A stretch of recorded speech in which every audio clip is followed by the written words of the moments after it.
En el año 1897, el escritor Bram Stoker publicó la que muchos consideran, aún hoy en día, la mejor novela de terror de todos los tiempos, Drácula. Para hacer esta historia se basó, sin lugar a dudas debes saber esto, en un personaje muy real. Pero ¿quién fue el verdadero Drácula? ¿De dónde le venía este nombre que en rumano significa el diablo? ¿Conoces cómo y por qué sus salvajes actos le convirtieron en el terror no solo de sus enemigos, sino de sus propios súbditos? Te lo cuento todo ahora mismo, pero antes, si no leíste la novela Drácula, permíteme que te la recomiende, porque es tan interesante como entretenida. Y ahora sí vamos con el tema. ¿Cómo estás, mi querido amigo o mi querida amiga amante de la historia? Déjame contarte en primer lugar que Vlad Draculea III nació en 1431 en la actual Rumanía, en la ciudad de Sighisoara, siendo heredero de Vlad Dracul II, un caballero de la Orden del Dragón, una sociedad militar de caballeros creada por Segismundo de Hungría, cuya misión consistía en defender la religión católica.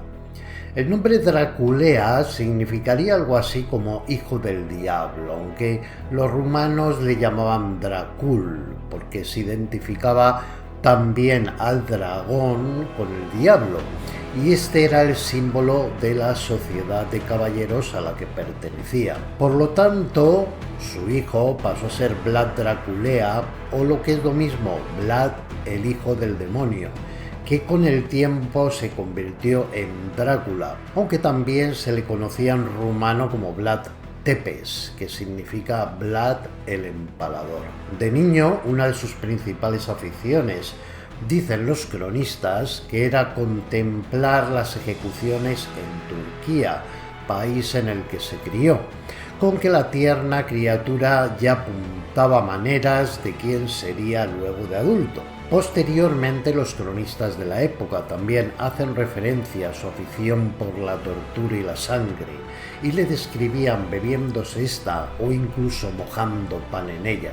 Con apenas 13 años, él y su hermano Radu fueron llevados como rehenes por los turcos, con quien su padre, Vlad Dracul II, había llegado a un acuerdo. Y, reteniendo a sus hijos, el sultán de Turquía contaba con la garantía de que este acuerdo se cumpliría.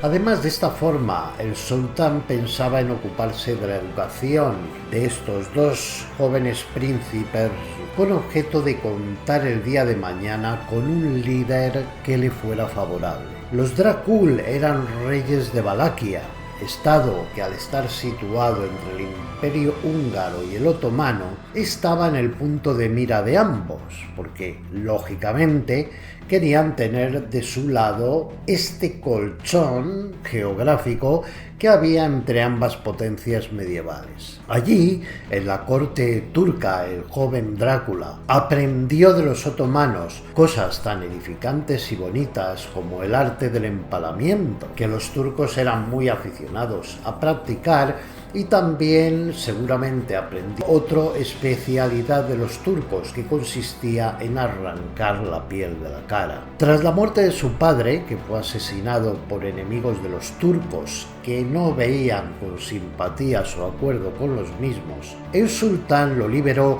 y le ayudó con su ejército a que recuperase el trono de Valaquia, en el que los húngaros habían situado a alguien de su ámbito de influencia.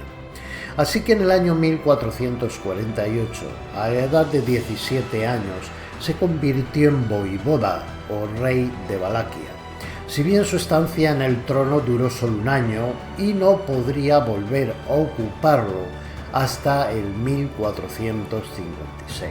Su limitada vida como rey duró tan solo 7 años de gobierno en total, pero como era hombre trabajador y esforzado, se calcula que durante este periodo le dio tiempo a ejecutar aproximadamente a 100.000 personas, la mayor parte de ellas empalándolas y no reparando en si eran hombres, mujeres y niños, porque a este rey tan majete no le preocupaban estos detalles de poca importancia. Como te estarás imaginando, existen muchas anécdotas acerca de su sanguinario carácter, y ahora te voy a contar alguna de ellas. Pero antes déjame que te narre que, a pesar de ser puesto en el poder por los otomanos, sus inclinaciones le llevaron a apoyar a Hungría, dado que se negó a pagar impuestos al sultán turco, lo que le llevó a iniciar una guerra con ellos. De manera que se lanzó en una expedición contra territorio turco en lo que hoy en día se conoce como Bulgaria. Y cuando finalizó la campaña, envió al rey de Hungría, Matías Corvino, 2 sacos llenos con orejas, narices y cabezas, junto con una carta en la que, entre otras cosas, explicaba que había matado a más de 23.000 turcos y búlgaros, sin contar a todos los que habían quemado en sus casas y a los que no había tenido tiempo de cortar la cabeza, cosa que sin duda resultó de gran agrado para los húngaros. Sus refinados y crueles métodos de tortura se hicieron famosos, tanto es así que incluso cuentan las crónicas que tenía una jarra de oro con agua para el que quisiera vivir en la plaza de Targoviste, que era su capital y lugar de residencia, y que dicha jarra jamás fue robada, dado que la intolerancia de Drácula con los ladrones era total. Por esta razón, precisamente, cuentan que un comerciante visitó Targoviste y, como sabía que era célebre la ciudad por la ausencia de robos y delitos, dejó en la calle una carretilla con sus pertenencias. Al día siguiente se quedó de piedra cuando vio que le faltaban 160 monedas de oro, de forma que fue a presentar sus quejas a Drácula, y este le invitó a quedarse a pasar la noche en su palacio, pues le dijo que no se preocupase porque iba a recuperar el dinero. ¿Quieres saber cuál fue la ingeniosa técnica que empleó Drácula para resolver el asunto? Pues aquí va, pero déjame antes que te pida que, si te está gustando el vídeo, me des un me gusta, que me es de gran ayuda, y te suscribas al canal si quieres seguir viendo los vídeos que publico.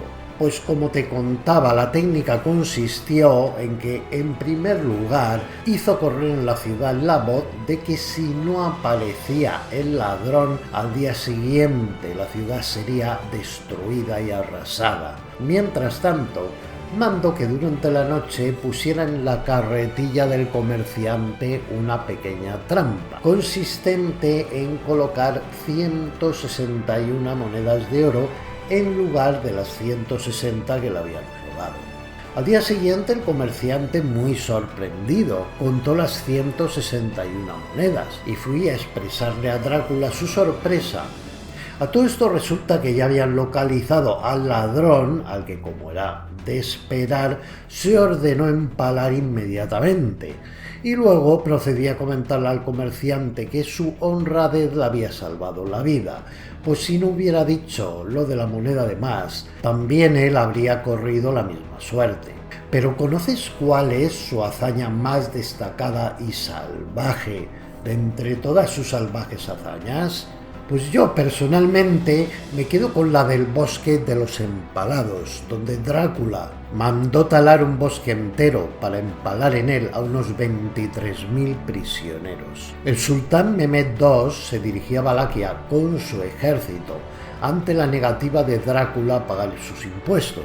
Cuando Mehmed II, junto con su ejército, se encontró en su camino con un bosque en el que había 23.000 prisioneros empalados en estado de descomposición, se horrorizó de tal forma que se dio media vuelta y regresó con su ejército por donde había llegado. No me extraña, porque tú imagínate el paisaje y el olor. Pero como te contaba antes, son muchos los relatos sobre este sanguinario rey. Por ejemplo, organizó un banquete al que invitó a los mendigos, personas que no trabajaban y toda suerte de pícaros. Además, para que estos se confiasen, les regaló ropa nueva y les ofreció una gran comilona en un gran salón de banquetes. Preguntó si no les gustaría celebrar banquetes como ese todos los días.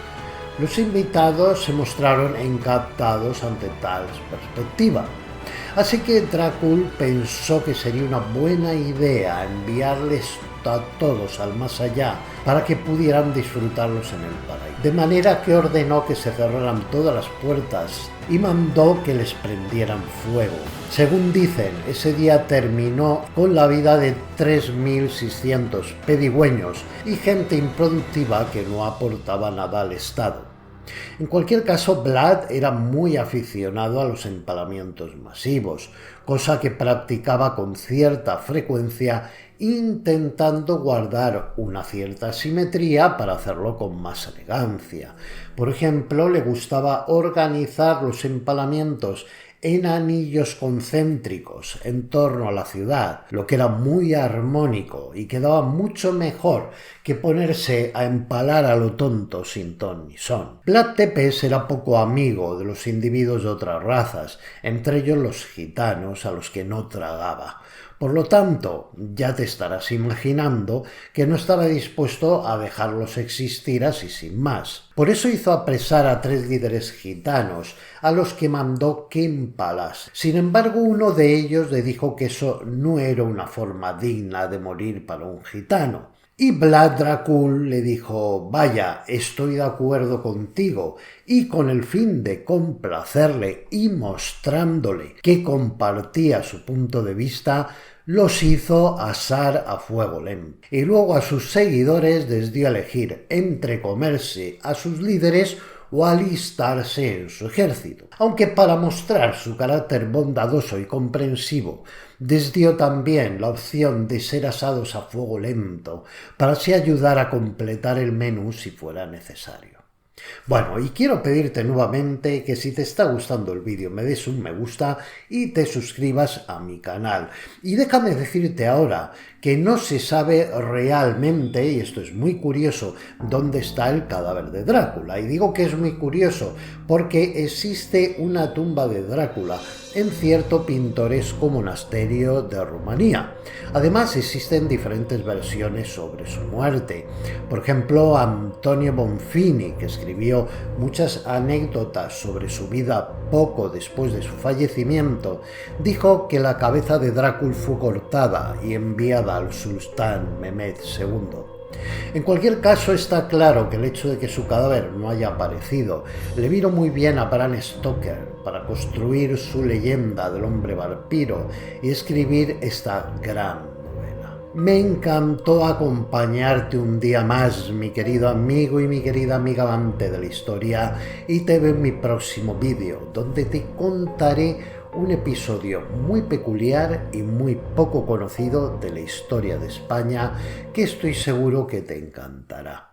Hasta entonces, adiós.